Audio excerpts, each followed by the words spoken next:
Welcome to Disturbing the Peace. I'm your host, John Amanchukwu, coming to you live from Y-Refi Studios. A WNBA coach for the Fever tells critics to go to HELL. A teacher goes viral after discussing the poor academics of students. The Azusa Revival gets assessed by Pastor Will Ford. And Democrats clap and cheer in Massachusetts as Governor Maura Healey signs infanticide into law. All here today on Disturbing the Peace.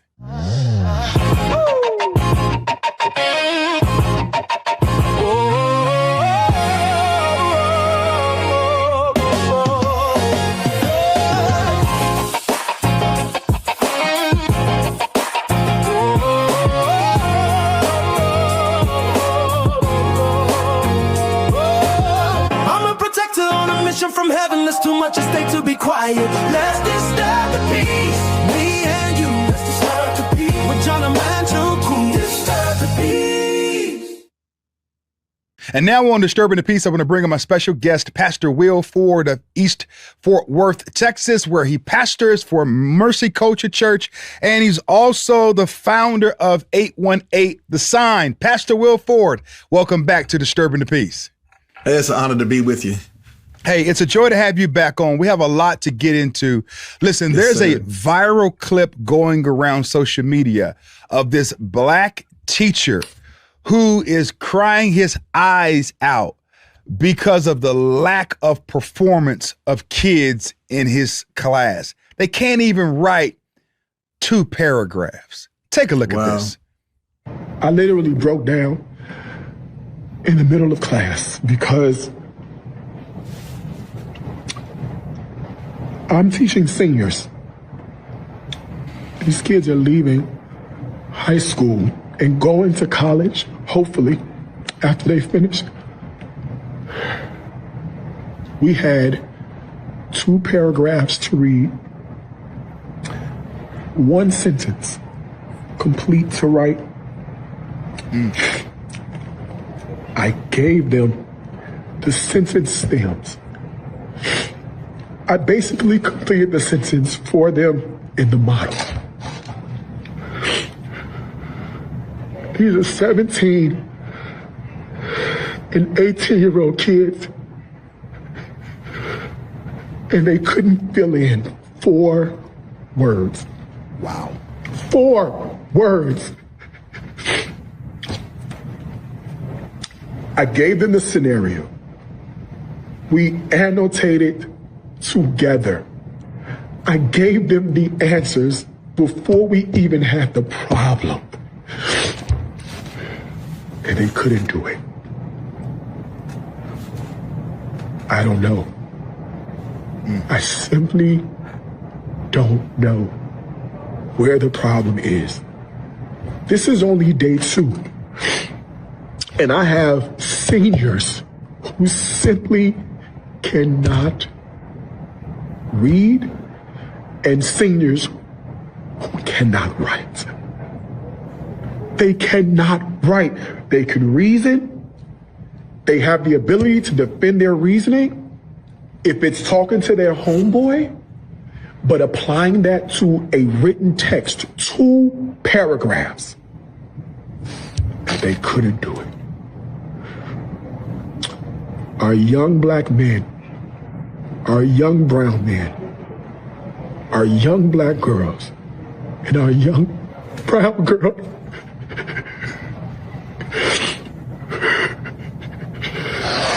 Oh, God. Pastor Ford, this is embarrassing. It truly is. And hats off. It's embarrassing and it's heartbreaking. I'm familiar with this gentleman, one, because he's a great cook, he's a great chef, and I like to watch him cook different recipes. And but this is the first time I've seen him talk about him being a teacher in the classroom. And I saw this, I was gripped. First, he's not cooking, but he's cooking up something. And what he's cooking up is a passion for our young people to learn. I mean, to really learn. And we talk about, people laugh when they would talk about, the soft bigotry or low expectations. Yes. But this is what this is. This is exactly what that looks like. And so here you have this man who's known around the world cooking his recipes, but his passion is the next generation. So everything he's doing, honestly, is probably so he can sustain enough money to teach where he's teaching, right? Because he's not making that much money teaching in public school if he's teaching in public school. And so he's subsidizing what he does online so he could be this teacher. And on the second day of class, with seniors, think about it, he's with seniors. These are people going to graduate 17 and 18 and maybe year go olds. on to college, or get out of the system altogether, out of the education system altogether, and they can't write 2 paragraphs together. He said they can talk and give their ideas one to another, but to sit down and write. And it speaks to everything. It speaks to all the cheating that's going on with AI. It speaks to the dumbing down of education, people just passing African-American kids, Latino kids, or any kid along just to get them through the system because they're afraid of being called a racist for holding somebody back if they don't learn. Listen, this is a wake-up call. When you see teachers on the second day weeping over their students, this is a wake-up call. His tears are a cry for all the teachers out there who are saying, listen, I don't want to pass on another person into society that doesn't know how to put their thoughts together. Because here's what happens. They fall through the cracks. They fall through the system and they wind up in the next system, and that's the penal system. Yeah, we talk about the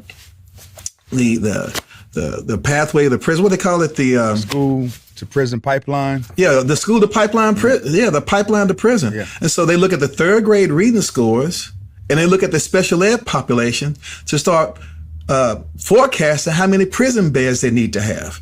Right? Now people just try to say that they weren't doing that in privatized prisons, but listen, if that whole thing works out, that math, because what happens is those people fall through the cracks of society.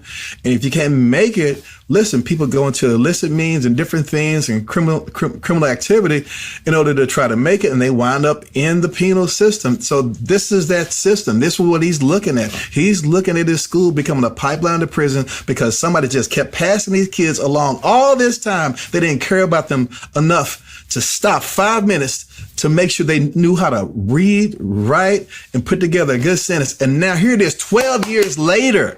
It's 12 years later. They don't know how to put together a good paragraph. We all should be in tears. Who should we blame ultimately for these kids being passed along? The school system or the parents? The school system, the parents, but the policies. It's the policies. It is honestly a lot of places, the liberal policies that have been in place from this teachers union all the way down that have just passed this whole thing along and passed kids along and never held anybody accountable. I agree with that, Will. It's a travesty that many of these kids will be passed along. He'll likely be in a position where these kids also get their GED, and in the public school system they have to hit a quota to keep receiving their funding. And these kids will go into the workforce and they're going to be underemployed. And then in time, they're going to begin to blame someone for the fact that they are underemployed. They can't buy a house. They can barely afford groceries. We're even dealing with inflation today. And so now is not a good time for a senior not to be able to read or write on grade level.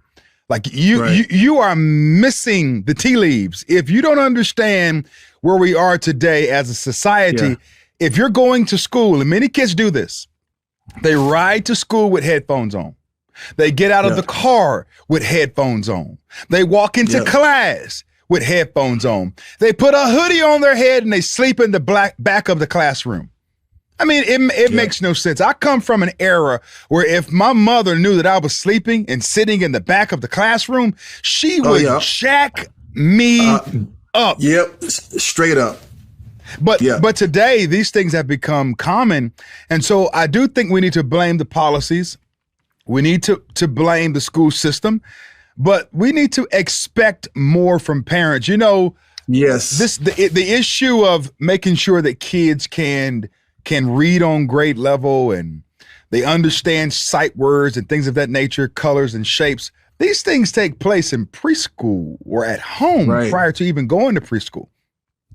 But many kids go off to kindergarten and they don't know their sight words. You show them a color, like little Johnny, what color is this? Right. That's pink. You know what I mean? You're in a bad place. Well, you know, honestly, I dealt with this with my own boys. I have one who's dyslexic, and he just passed his exam, his certification exam yesterday. He passed it to be a licensed psychologist and therapist here in the state of Texas. He got his master's degree. He had dyslexia. Wow. And he has I don't have a master's degree. I have 1 year left to try to work on it. But my point is, he worked. He's diligent. But then I have my youngest. My youngest, he got mad at me a couple of years ago because I was like, hey, you know, you gotta step it up in your grades. And he's like, why are you putting all this pressure on me? You expect me to do this, do that? I said, son, here's the thing. You have an enemy. You know what your enemy's name is? Average. That's good. You're better than average. That's good. And that's why I stay on you, because you're better than the reading level that you're at. You're better than the math scores that you're testing at right now. You need to see enemy. You need to see average as your enemy, and I expect more of you because I love you, and it's inside of you. This kid, he's brilliant. His vocabulary is so off the charts, but he's just not put in the work. Check this out. A year or two goes by, he put in the work, reading over the summer, other things, worked with a math tutor. His state scores, he's reading at a grade score twice his age, twice his grade level. And then also in math, he improved a whole nother grade level. And I said, son, what was it that turned you around? He said, Daddy, you told me I had an enemy called average. He remembered the conversation I had with him earlier. See, that's what happens if we expect the best from our children. Listen, got to pull it out of them. And so, but if you just have the soft bigotry or low expectations, you're like, yeah, that's just how they are. No, that's not just how they are. We get out of them what we expect out of them. Yes, I agree with that. As parents. Yeah. And the expectations have to go up, and we can't blame anyone but the parents. Of course, the school system and the policies, we know that. You know, we do need to influence. We need kingdom influence in those areas. We need to take dominion and be reformers in education. Yes. We have to do that. But train up a child in the way that he should go. When they're old, they will not depart. We're called to bind the word of God around their necks, to write it on the doorpost, make sure it's on the table of their heart. And so parents, you have a role to play.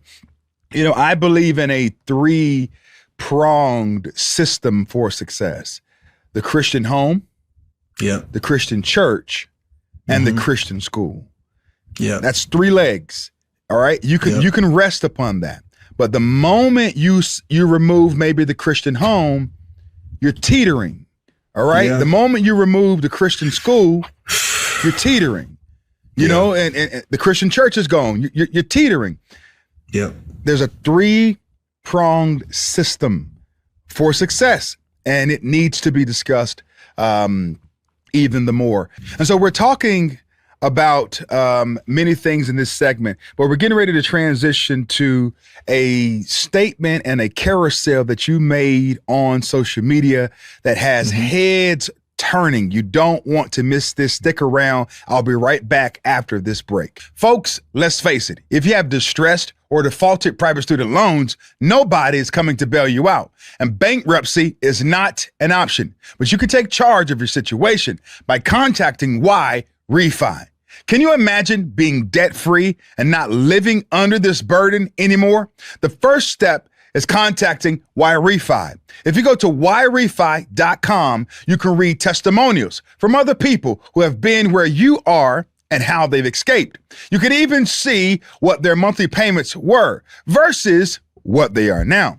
YRefi offers a 3-minute rate check without any credit impact. Bad credit is accepted. Just call 888-YRefi-85 or log on to YRefi.com. That's YRefi.com. FY.com. All right, Pastor Will Ford. Yes. You went to social media and you chose violence, but in a good way. You made a carousel. It's about 14 different graphics that go along with it. The heading of it says this: the lid is coming off the well of Azusa Street. Okay. And then you go on to say this on the next slide. You say, I believe the church in the Black community is on the verge of a powerful revival like Azusa Street. You said, here's why. The lid of Freemasonry and the fraternal system is lifting off the well. Now, Pastor Will. Yes. That's a big claim. A specific revival tied to a specific cause. Walk us through what you actually see going on and the groundwork that led you to say this. Well, we're looking at a time right now. We're in the 120-year anniversary of Azusa Street. When I think about 120, it reminds me of 120 in the upper room. And I started thinking about, Lord, is there still an upper room in the Black church? Is there still an upper room right now? And so I just was praying and fasting and thinking about all things related to that. And the Lord reminded me, 1906, revival breaks out, the Azusa Street Revival, and a powerful revival that was being released at that time period. And it was actually raising up powerful, even prophetic voices. I was going to speak to a lot of the things that were happening in society. C.H. Mason, you go back and look at some of the things that he was saying. He was a Azusa Street Revivalist, good friend of William Seymour's. Yes. And amongst that movement of red, yellow, black, white, and brown, God was raising up some powerful prophetic Black voices that was actually speaking to the things that happen in culture. For example, C.H. Mason, who started the Church of God in Christ, He spoke out about war and other things, spoke about justice-related things that were happening, and actually was being followed by the FBI at that time period because of the things that he was saying. And he took a strong stand at that time against Freemasonry. And he and Mother Lizzie Robertson at the time, she was actually beaten, egged, they threw rocks at her, and she was also jailed for speaking out against the lodges in Freemasonry as well. And so here it is, these people who are affected by the influence of the Azusa Street Revival, leaders in it, and they're taking this stand at that time period. And so you had this transformation movement of revival that was about to bring reformation to the entire nation. So the devil, seeing what's happening, guess what he starts in the exact same year, 1906. Around that same time period, he starts the Black Greek letter fraternities and sororities. All right. Alpha Phi Alpha, AKA, and all the Divine Nine. The Boule was started around that same time period. And so what happens is the Masonry in the Black community, Prince Hall Freemasons, Eastern Star, the enemy uses that to become a Reformation movement, void of transformation, to take over eventually the pulpits of the Black church, of the church in the Black community, is the way I like to say it. And so that's what I see happening. So here's the thing that a lot of people don't realize.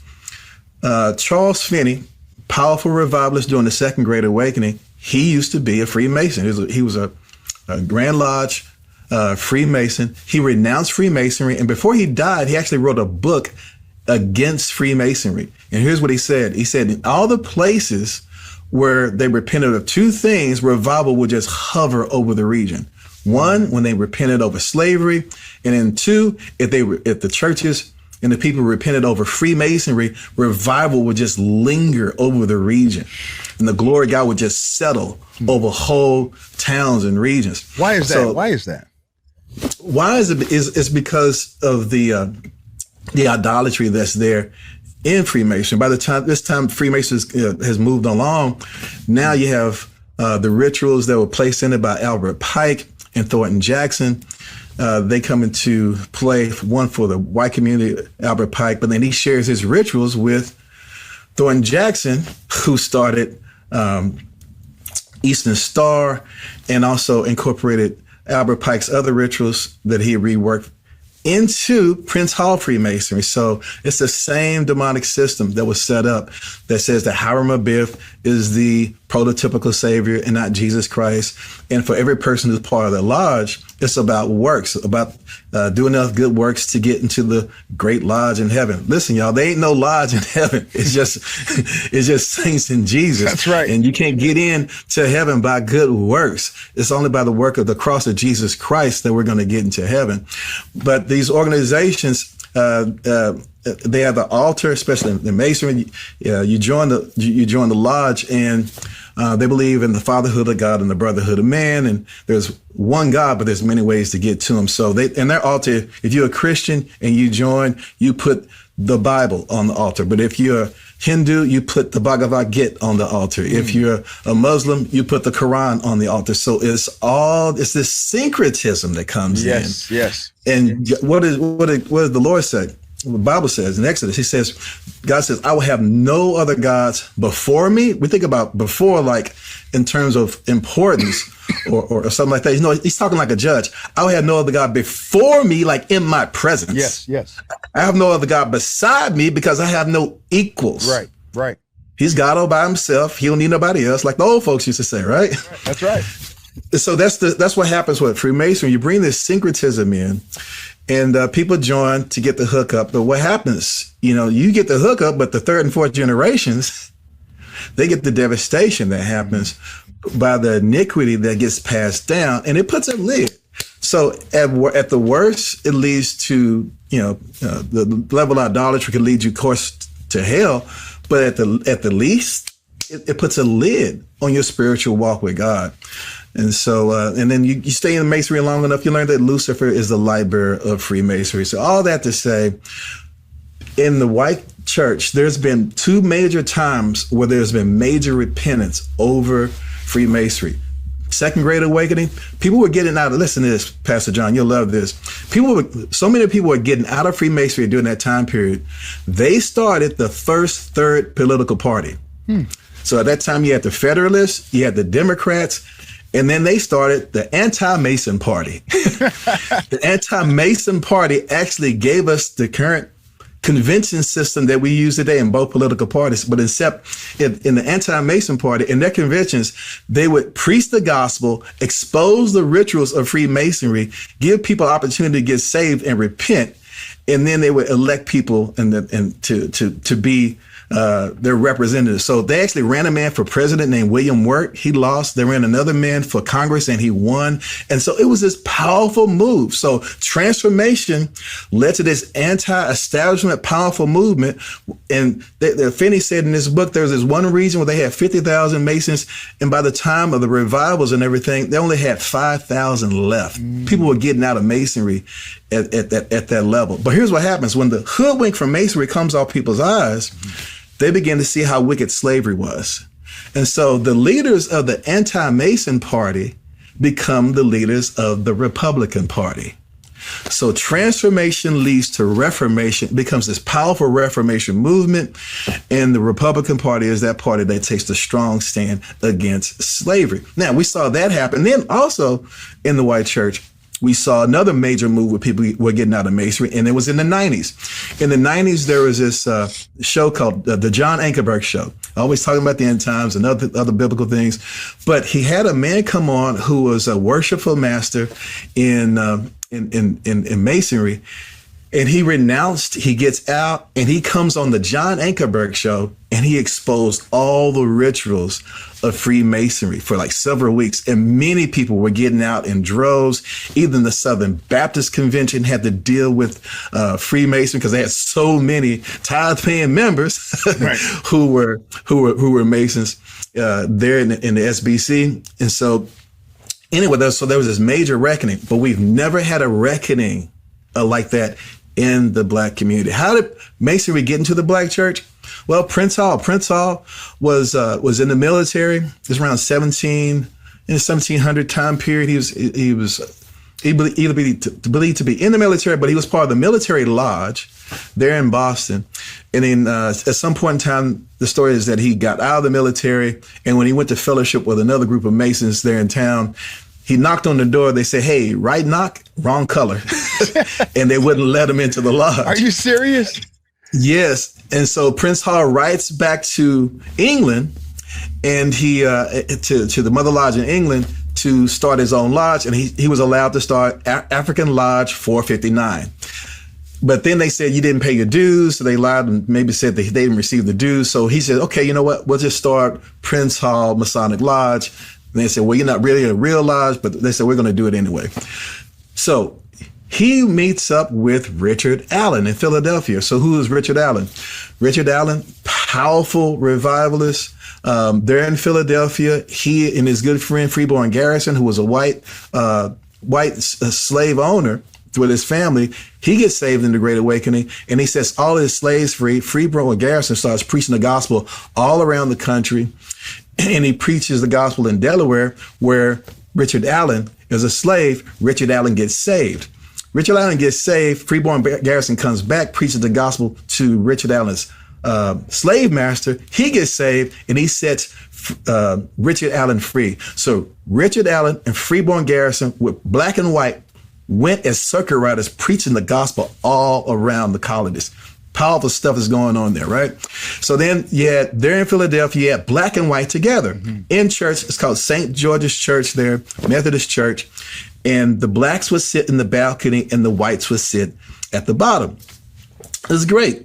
They were separated, but at least they were in the same building, right? But the first church split. Yeah, there was progress. We got progress. But the first church split in America actually happens there, because one day there's a couple of stories, but one of them is that the blacks were praying too loud, and the whites got upset, or the blacks were praying at the bottom instead of praying at the top. Long story short, Richard Allen and his disciple Absalom Jones, they decided, you know what, we're going to leave. The white folks said, fine. So he leaves and he goes and starts the African Methodist Episcopal Church, the AME Church. That's how it gets started. Now, when he starts it, he has whites and blacks flocking to him because he was such a powerful preacher. He was a doctor. He was a businessman. He was a legislator.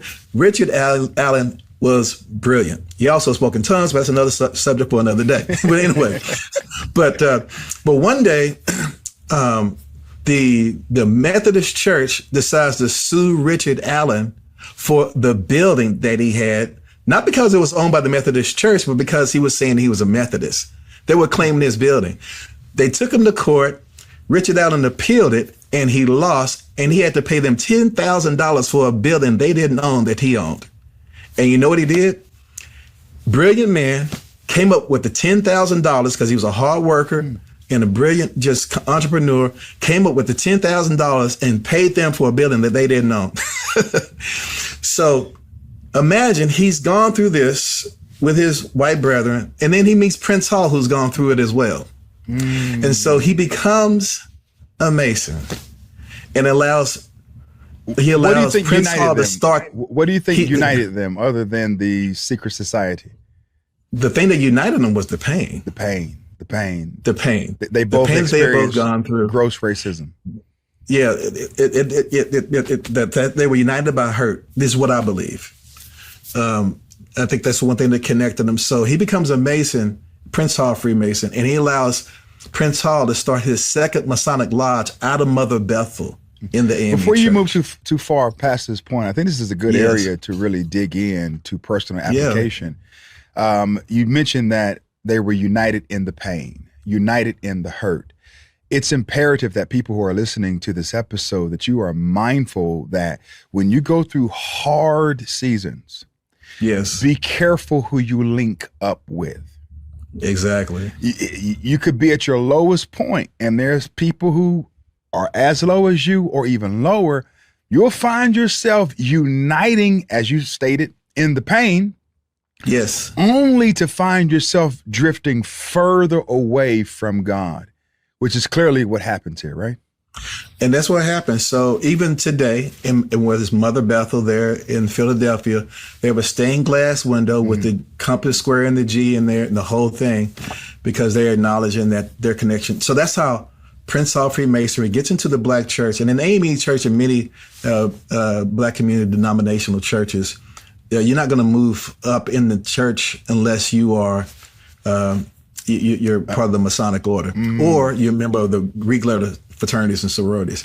So it gets into the church. Why is that, Will?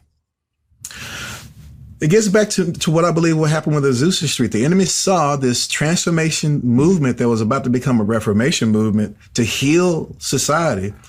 And the enemy at the same time raises up this other group. So 1906, they start all the Black Greek letter fraternities and sororities. And those were started by the Masons in order to be a recruiting ground into Eastern Star and also into Masonry. So they were started at all these different colleges and universities as this recruiting ground at the same time. And eventually what happens is those are the people who take over the pulpits in the church and the Black community, right? Or from Dr. King on down. That's what you see happen. Now, did God use them in powerful ways?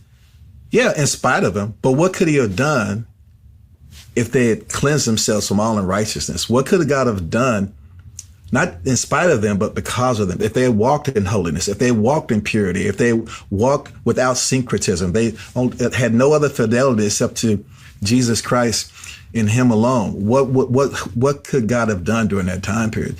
So what happens is 1906 happens, revival happens. These organizations basically take over the Black church as we know it today. And honestly, we haven't seen a move of God come through the church and the Black community in all these years since Azusa Street. We missed out on the Latter Rain movement. We missed out on the healing revivals. We missed out on the a charismatic renewal. We missed out on Pensacola revival, other revivals. This thing has been a lid that has stopped the move of the Spirit. Now, we've grown in political influence, but it's one thing to say, here's silver and gold, but it's another thing to be able to say, rise and be healed in Jesus' name. Yeah. We haven't seen that kind of influence on the Black church in a long, long time. We have spatterings and different things, but we haven't seen a powerful move since then. So here's what I'm saying right now. Since we've seen what's happened in the white church, in the white evangelical breaking of Freemason, we've never seen that until now in the Black church. Mm-hmm. And we're seeing right now by the thousands, people are leaving Freemasonry, people are leaving Eastern Star, they're leaving the Divine Nine, Delta Sigma Theta, all these major Omega Psi Phi organizations, Kappas, everything. So that's Kappa, all of them. The lid is coming off. The rituals are being exposed, and I've been preaching against this stuff for 20, more than that, 20, 30 years, blackballed the whole nine. Mm-hmm. And I'm here to tell you the lid is coming off. And I believe not like Azusa Street, but not Azusa Street, but a move of God like Azusa Street is about to hit the church and the Black community like we've never seen before, because the lid is finally coming off. I like that statement. The lid is lifting, and what's happening now is an answer to years of prayer, and it's unprecedented. But do you believe in your heart of hearts that the Black church has been conquered by Freemasonry and the Divine Nine? You believe that? I believe it has suppressed the spiritual influence that we were meant to release. I believe the church and the Black community has been the moral compass and the moral conscience for the entire nation. But the thing that has got us off track has been the lack of moral leadership for righteousness. We take a stand for justice, but the stand for righteousness and holiness and purity, we got off. Somewhere along the way, we began to exalt the talented, we began to exalt the charismatic, we exalt the person who's the preacher, but if we find out, hey, this person has a chick on the side, this person is operating and doing other things, as long as they are having an impact, we'll just say, oh, well, we'll just gloss over that. And there's no restoration process. There's no healing process for the people who've been abused, hurt by him or whatever. We just gloss over it. He preaches one sermon on forgiveness and said, look, she forgave me. Y'all need to forgive me too. You can't forgive. There's a problem. You come to the altar and repent. Right. And we've seen those people. We've seen people play those games over the years. But what it's done is it's kept this lid, because he's not going to move through an impure vessel. He's not going to move on foolishness like that. So we've had this political spirit that's taken over the church and the black community. And but God is raising up a remnant, and the lid is coming off. So all idolatry, whether it's your Masonic or Greek letter organization, whatever, all idolatry is coming down right now. And there's this mass exodus that's coming out of it right now. And I believe we're about to see a move of God hit like we've never seen before. You talk about 2 Corinthians 6:14, where it says, be you not unequally yoked with unbelievers. You use that as a scriptural frame, arguing a lodge oath functions as a covenant, and a covenant functions as a yoke. Talk more about that. Well, think about yokes. The yoke was placed on that animal to be yoked to another weaker animal. And so the younger animal learned how to do the work on the farm from the farmer and that stronger animal, right? Now, he could literally get his neck broken if he moves the wrong way. So he has to learn how to walk with the stronger animal, right? So he learns the way to do the work on the farm. He learns the way in terms of the direction they're supposed to go in. And he learns all the things he's supposed to do by going in that way. Now, when he gets resistance, it's going to hurt. So he just goes in the way where he's able to move. So he learns how to do what he's doing. Now, take that into what we see in society right now. When you yoke laws, because laws are a yoke, and you put a law on a group of people and you say, all right, here's the deal. We're going to give you benefits, but you can't get married. We'll give you benefits for any child that you have, but you can't get married. If you get married, we're going to cut off the benefits. People feel the restraint of that, and what they do, they stay out of the home, they have more children, they have more babies. In other words, you're giving freedom to immorality. You're giving freedom because of the yoke that's come from the law. You see what I'm saying? That's good. That's good. So that's one way of understanding it. So you got the yoke of laws and policies, but also you have the yoke of immorality. So you stay yoked to immorality. You're going to be yoked to something. Either you're yoked to Christ or you be yoked to the world. And you're not going to be free from either one of them. So you're yoked to Christ and learning his way, and you're walking free from sin, or you're going to be yoked to sin, and you're going to be free from Christ. And so that's what I mean by the being unequally yoked. So God wants to break that unequal yoke of the immorality that came through all these fraternities, sororities, all the things. When I was at Morehouse College back in the day, there was a young man, 1989, Chris was his name. I knew him. He was a friend. He was pledging Alpha Phi Alpha, and passed away because of hazing rituals during that time period. And after that time period, that's when they started what they call the membership intake process. And everything, quote unquote, went underground. But they didn't stop the hazing. They actually got worse. Right. But the worst thing about the pledging is the rituals. They're in the ritual. Yeah, they're in the ritual book. And what do a person have to? What does a person have to go through to become a Freemason? Freemasonry, you have the first 3 degrees of Freemasonry, and some of the rituals are you're laying in a coffin. Others you have a blindfold around you, and you swear your allegiance to them by saying that if you divulge the secrets, you're gonna have your throat slit, and your tongue cleave to the roof. Tongue slit, and you be disemboweled. Right. I mean, you ripped open, your guts pulled out. I mean, and hung up on top of a building with your heart. I mean, ugly stuff like that. But those, the Bible says, "Let your yes be yes and your no be no." Anything other than that is from the evil one. And so, when you take an oath, it opens the door for the enemy to operate in your life. Now, you may get the hookup in your generation, but the 3 and 4 generations behind you, they're going to get tormented by the enemy because it opens a door to the enemy coming in and basically having influence over the next generation. You know, there are many other details within this graphic that you put together, which, I mean, it's really mind-blowing as you go through it and you see all of the connections. You say what's happening right now is unprecedented. You know, what's happening now is an answer to years of prayer, and it's unprecedented across the Black community. Church leaders, pastors, frat brothers, and sorors are renouncing the oaths and finding freedom.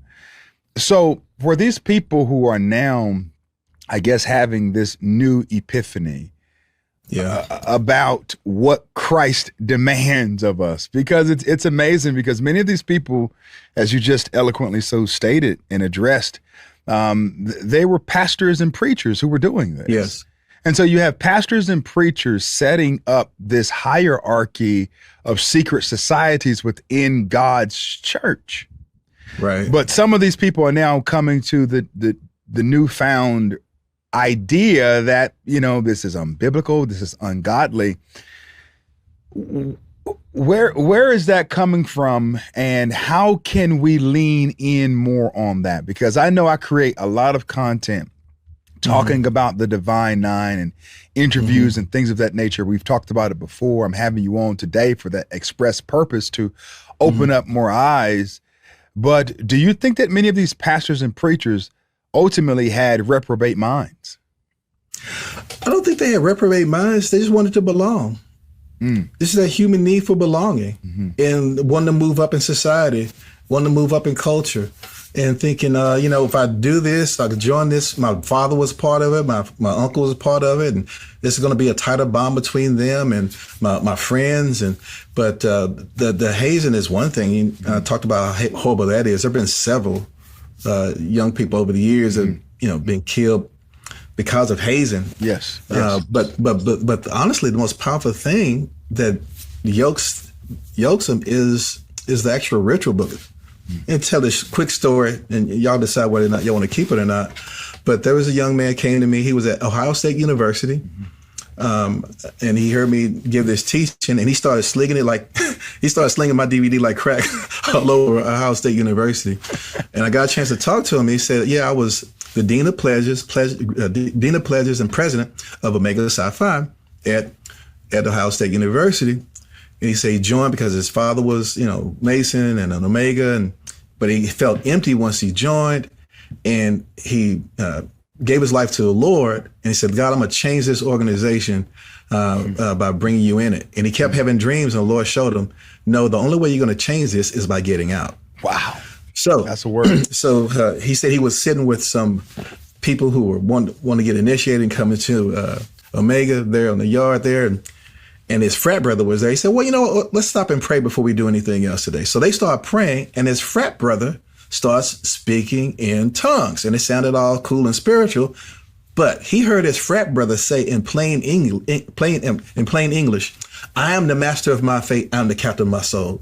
I am the master of my fate. I'm the captain of my soul. I am the master of my fate. I'm the captain of my soul." He's quoting Invictus. Yes. The poem that many, Black and white fraternities, sororities, and Masonic folks, they quote this poem by this atheist who's saying, "I am the master of my fate. I'm the captain of my soul." Not God, me. But here's the thing, John. Pastor John, he heard him in English. Everybody else heard it in tongues. God gave him the gift of interpretation in that moment so he can hear and see the demon that's over his organization. So eventually, he gets the nerve up and he renounces and denounces. He calls everybody into the chapter room. He renounces his involvement. People get mad, upset. Some of them are shouting, "I knew something was wrong with that ritual book. I knew something was wrong with that ritual book." People were calling from all around the country to try to, recapitulate and get back in. So he goes on a 30-day water fast.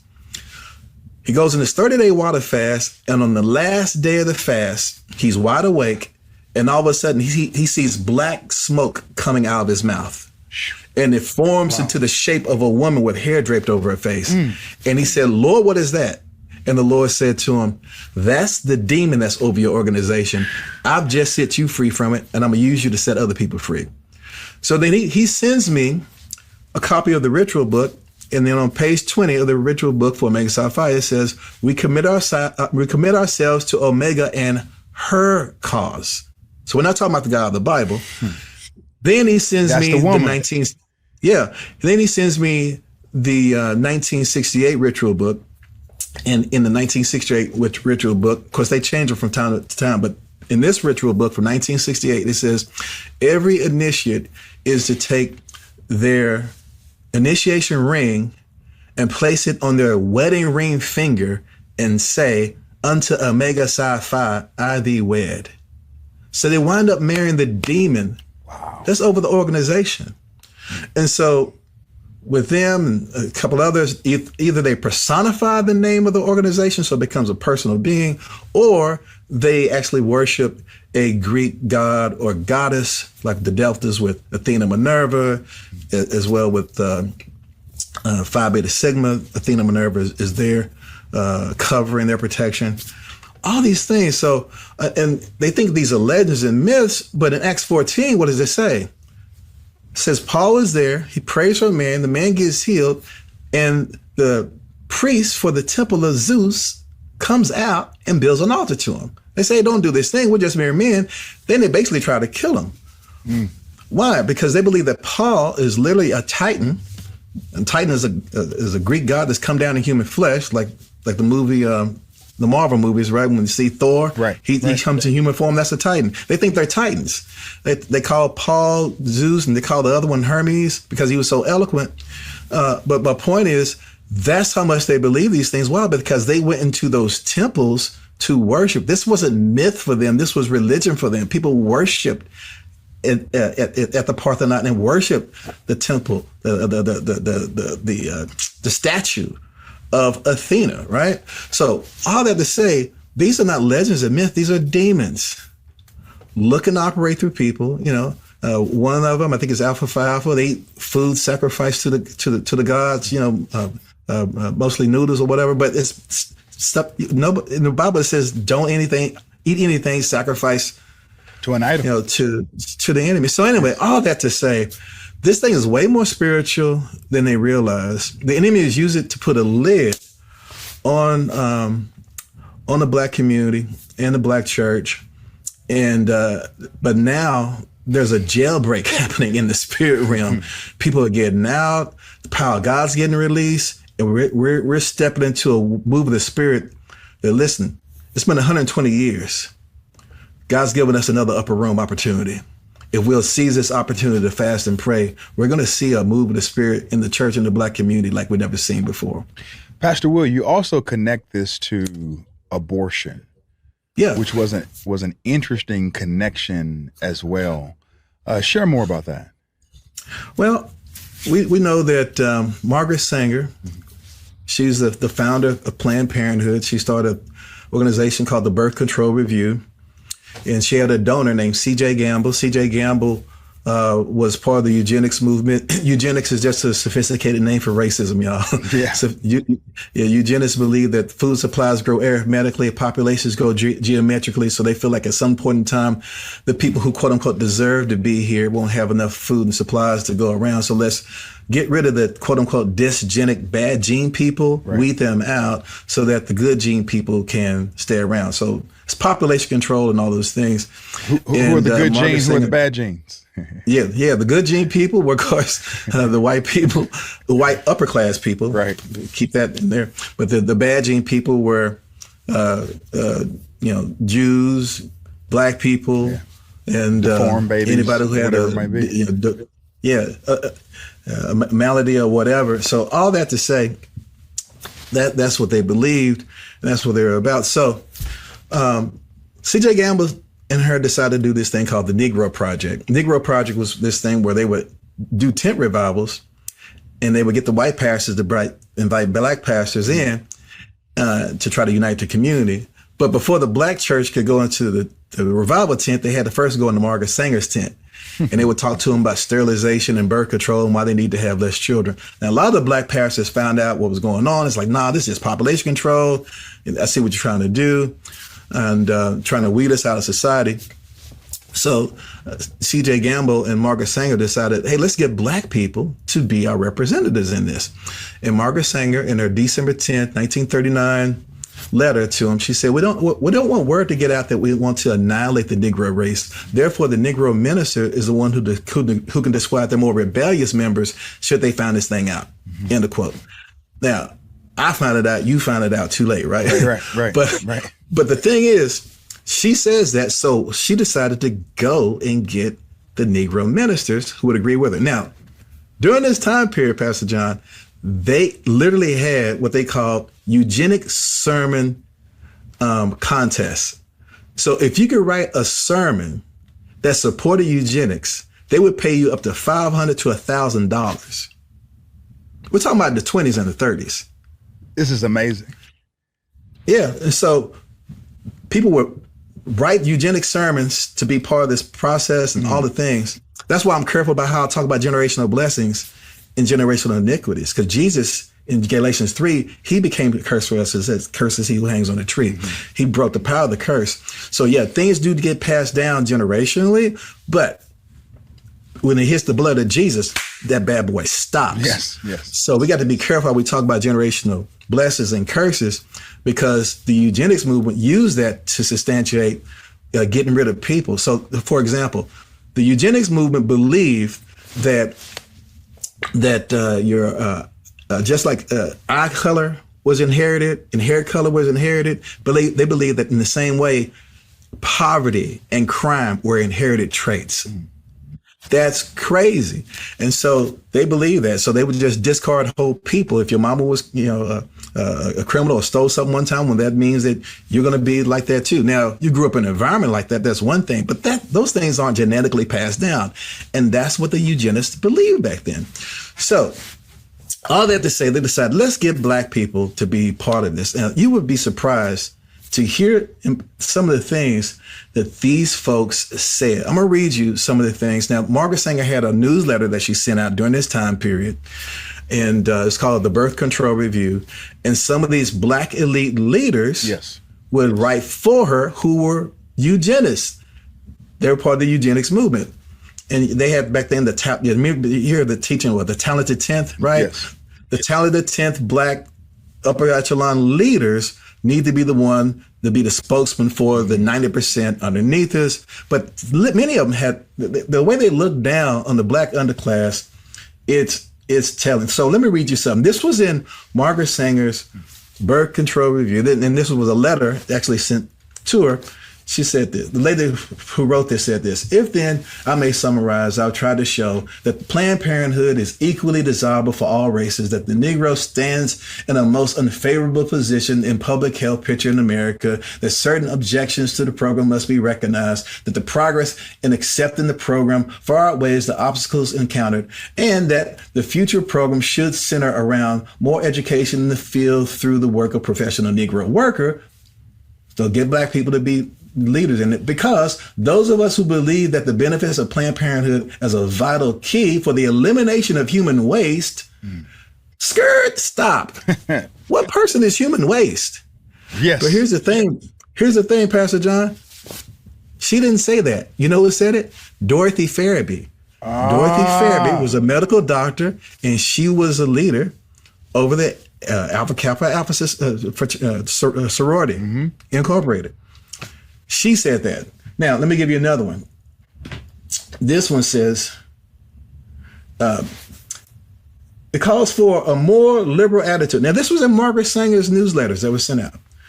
It was calls for a more liberal attitude among the Negro churches. The churches are open for the most part to the intelligent propaganda of any sort. And the American Birth Control League, Margaret Sanger's organization, and other agencies ought to get their speakers before church congregations and their arguments in the Negro newspapers. As it is, the mass of Negroes know almost nothing about the birth control movement, and even intelligent colored people have a good many misapprehensions and a good deal of fear at openly learning about it. Like most people with middle class standards of morality, they think that birth control is inherently immoral. Moreover, they are quite led by the fallacy of numbers. They want the Black race to survive. Yes, I do want the Black race to survive. Yes. So they are cheered by a census of return of increasing numbers and a high rate of increase. They must learn that among human races and groups, as among vegetables, quality and not mere quantity really counts. Now, on the other hand, the mass of ignorant Negroes still breed carelessly and disastrously, so that the increase among Negroes, even more than the increase among whites, is from that part of the population least intelligent and unfit, and least able to rear their children properly. End of quote. Now, context. This was said in the 20s and the 30s. We had more black fathers in the home at that time period than the white community did. Right. That's right. Right. Even after 1969, we had 25%. Right. Our fathers is rated at 25%. Now it's at 75, 80%. But he's talking about that back then. Now, Margaret Sanger didn't make this quote. I say he because that's W.E.B. Du Bois who made this quote. They're talking about black people, the underclass, and it almost sounds like some racist white person. That's right. That's right. Why they have this mindset? It's the influence of this demonic thing that's been the lid on the black community with the black elite coming from the fraternity, sorority, Masonic structure, that spirit, and so Margaret Sanger partnered with them. She was in the Rosicrucianism, that's another thing that's kind of like the Masonic. So of course, like spirit begets like spirit, they yoke up together. And so when she wanted to get into the church and the black community, she came in through all the Greek letter organizations. Well, you just so masterfully dismantled many of the arguments that are shared today that these things no longer persist and take place and go on. You read the letter from 1939 with Clarence C.J. Gamble. Now I'm getting ready to show you this video clip of something that just happened in 2026 in Massachusetts. Take a look. Wow. This is the governor of Massachusetts. And pause this right here. This is a bunch of, let's just call it Margaret Sangers. Yeah. Standing around, clapping and excited. Go ahead and play it. All right, and we'll pause it right here. They're celebrating. They are celebrating that infanticide is now passed in Massachusetts. I mean, this is demonic. So what you're talking about is something that has been going on for almost 100 years. You know, more. It's a plan. It's a strategy. All of this stuff has been baked in the cake, and the black church has been duped by the BGLOs, the Black Greek letter organizations, and by those who espouse to Masonic ideologies. Go ahead. We have about 2 minutes left. Yeah, just in the last 2 minutes, it just breaks your heart. And you look at even that bill. That bill was so that abortion could be legal up to 9 months. That's right. So let's say she changes her mind 4 months in. Oh, okay, she keeps it 6 months and she changes her mind. Mm-hmm. Okay, now it's 9 months. Yes. Okay, well, she wants to wait. The baby's crowning. She can still have a quote unquote abortion. We're talking about a infanticide right now, y'all. Yes. And we're talking about population control as well, because the target was the black community from the beginning. Right. So, Pastor Will, thank you so much for what you're doing. You're going into the enemy's camp by addressing these topics and issues. My prayer is that God's grace would be over you, that he would keep you and cover you, that he would keep your mind, that he would keep your marriage, that he'll keep your wife as you attack Satan where he's warring against the body of Christ. In Jesus' name I pray. Amen. In Jesus' name, amen. So me and my good friend G. Craig Lewis who put out a DVD called The Truth Behind Abortion, The Silent Cry. 20 years ago, I did a DVD about on the same topic, and so we kind of did a 20-year anniversary one. Wow. It's going to be out in a couple of weeks. It's going to be on the EX Ministries website, so look out for it. Truth Behind Abortion, Silent Cry. I can't wait to see it. How can people follow you and support you? Well, come Mercy Culture East Fort Worth, right here on the east side of Fort Worth. Love for you to come fellowship with us. We're in the middle of a move of God. God is moving. Started out with 40 people two years ago. We got 350 people now, 2 services. God is on the move here. Signs and wonders are breaking out and souls are being saved. Lives are being changed. Come be a part of what God is doing here. Also, my wife and I have a ministry called 818 The Sign. And you want to keep up what we're doing in that ministry, come be a part. But come see us at church. But then go to exministries.com and look out for The Truth Behind Abortion, Silent Cry. Everything that we talked about here today is in that DVD. God bless you, Pastor. Thank you so much for joining Disturbing the Peace. Well, my friends, you just heard from Pastor Will Ford. He's doing a phenomenal job in keeping us up to date with what's going on in the culture. I believe that the lid is being removed. Please pray and fast that more eyes will be open. I want to close with this. Many of these things create a snowball effect when we see the debauchery in society. And even in the WNBA, we've been talking about that quite frequently recently. This is the most that I've ever talked about the WNBA. I'm sure many men will say the same as well. We're not even discussing these things often, but we've been talking about it here lately quite a bit because the WNBA now wants, men to compete in the WNBA, which makes no sense in the first place. Women fought for freedom and for rights and to be to have equality, but now they are sacrificing that in the name of making space for people who have mental delusions. But the coach of the Fever, she's just losing it. She does a terrible job in defending Sophie Cunningham, and then she comes out recently and says this. Watch. One of the things I pride myself on is my relationships with players. For those who have anything to say about the play in the last game, I didn't see the play in real time. Hold it right I here. went straight to a press conference. All right. So she didn't see the play in real time. The arrow just showed the coach. Now, I don't know what the coach was looking at. And she has two eyes, and then she wears glasses like me, which gives her four eyes. But Coach White, what are you looking at? What are you looking at? I mean, you see Coach White there in the game while it's going on, and she's staring right over at Dejanay as she's getting ready to rip the head off of Sophie Cunningham. But you didn't see it. You didn't see it. I mean, Ray Charles could see it. Stevie Wonder could see it. But Coach White, you didn't see it. No, you're walking this back because you're catching heat because you didn't stand up for your player. Watch. I thought the play got called right. Thankfully, Sophie's okay. Was it egregious? Absolutely. When you have a chance to watch that over and over and over on replay, you can see that. I didn't have that in real time. Were there any I take personally any suggestions that I don't 100% always have my players back. I ride with them 10 toes down all the time. No, you don't. All the time. No, you don't. No, you don't. They know that. It's a shame that we can't have an opportunity to talk about what great basketball they're playing. Oh, brother. Because they are f***ing playing. The reality is, with me, I will always lead with love. I will always lead with grace. I will always lead with humility. And I will always lead with integrity. Doesn't mean I'll always get it right. I'm also human.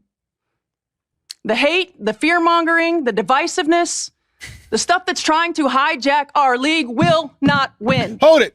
But you're a part of that big problem. I mean, at what point, Coach White, are you going to come out and defend what Sophie Cunningham has been saying about the hijacking of the WNBA?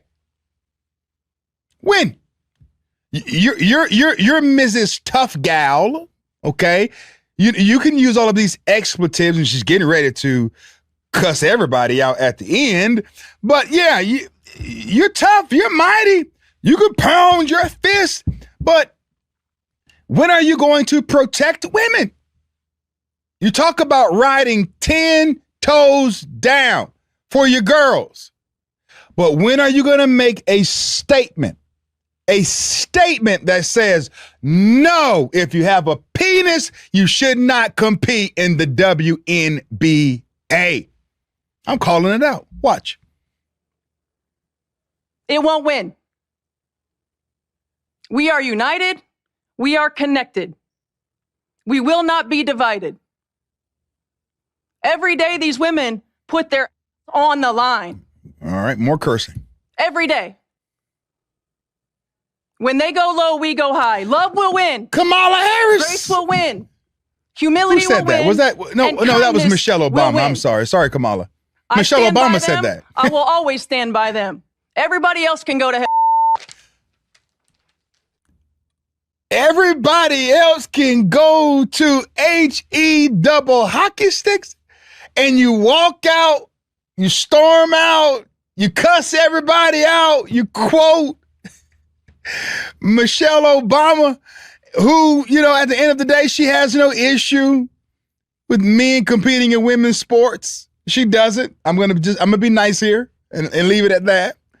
But yeah, this coach right here needs to be fired. Sophie Cunningham, continue to do what you're doing. Caitlin Clark, speak up and fight against this mess, because these are the people that we don't need to follow. Hey, my friends, thank you so much for tuning in to Disturbing the Peace today. Do me a big favor. Like, share, and subscribe to my YouTube channel.